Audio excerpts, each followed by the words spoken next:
Hello everyone, welcome to Velora reads. இன்னைக்கு நம்ம பார்க்க போகிற நாவல் த ஃபால்ட் இன் அவர் ஸ்டார்ஸ். இது எழுதுனது ஃபேமஸ் ஆத்தர் ஜான் கிரீனுங்க. இது ஒரு எமோஷ்னல் லவ் ஸ்டோரி. இந்த நாவல் மெயினாக life, love, pain and hope பற்றி பேசுது. கேன்சர் இருந்தாலும் லைஃப் எப்படி மீனிங்ஃபுல்லாக இருக்கலாங்கிறதையும் இந்த ஸ்டோரி காட்டுது.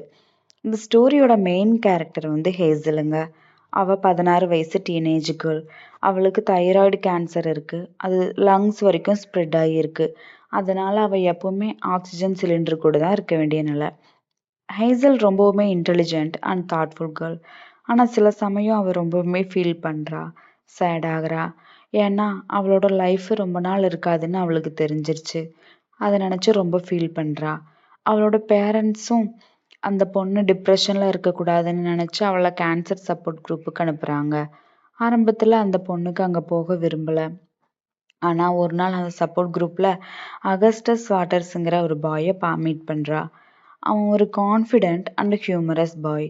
அவனுக்கு கேன்சர் இருந்துச்சு. அதனால் ஒரு லெக்கு கூட போயிருச்சு. இருந்தாலும் அவன் லைஃப்பை பாசிட்டிவாக பார்க்குறான். இவங்க 2 பேரும் ஸ்லோவாக ஃப்ரெண்ட்ஸ் ஆகுறாங்க. அவங்க ஃப்ரெண்ட்ஷிப்பு கிராஜுவலாக லவ்வாக மாறுதுங்க. அவங்க 2 பேரும் நிறைய டைம் ஸ்பெண்ட் பண்ணுறாங்க. அவங்க புக்ஸு, லைஃபு, ட்ரீம்ஸு, அதோட அவங்க பயோ எல்லாம் பற்றி பேசுகிறாங்க. ஹேசலுக்கு ரொம்பவுமே பிடிச்ச புக் ஒன்று இருக்குங்க. அதை வந்து அன் இம்பீரியல் அஃப்ளிக்ஷன். அந்த புக்குக்கு எண்டிங் தெரியாதனால ஹேசலுக்கு எப்போவுமே ஒரு க்யூரியாசிட்டி இருக்கும். அதனால் அகஸ்டஸ் அவனோட கேன்சர் ஃபவுண்டேஷன் விஷை பயன்படுத்தி ஹேசலை ஆம்ஸ்டர்டாமுக்கு கூட்டிகிட்டு போயிட்டு அந்த புக்கோட ஆத்தரை மீட் பண்ண முடிவு பண்ணுறாங்க.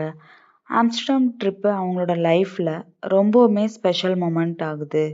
அவங்க அந்த சிட்டியை எக்ஸ்ப்ளோர் பண்ணி டீப் கான்வர்சேஷன்ஸை ஷேர் பண்ணி அவங்களோட லவ்வை எக்ஸ்ப்ரெஸ் பண்ணுறாங்க. ஆனால் ஸ்டோரி இங்கே ஒரு சேட் டர்ன் எடுக்குதுங்க.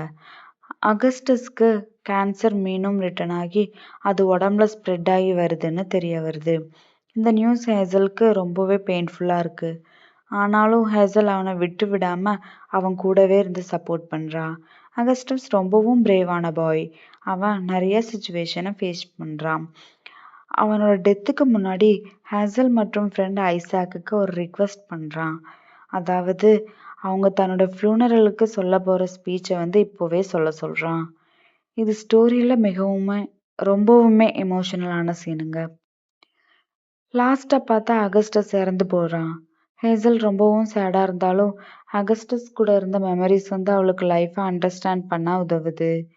இந்த நாவல் சொல்கிற மெயின் மெசேஜ் என்னென்னா, லைஃப் எவ்வளோ லாங்குங்கிறது முக்கியம் இல்லை. நம்ம வாழும் அந்த ஷார்ட் டைமில் லவ், ஃப்ரெண்ட்ஷிப், மெமரிஸ் உருவாக்குறது தான் ரியல் மீனிங் ஆஃப் லைஃபு.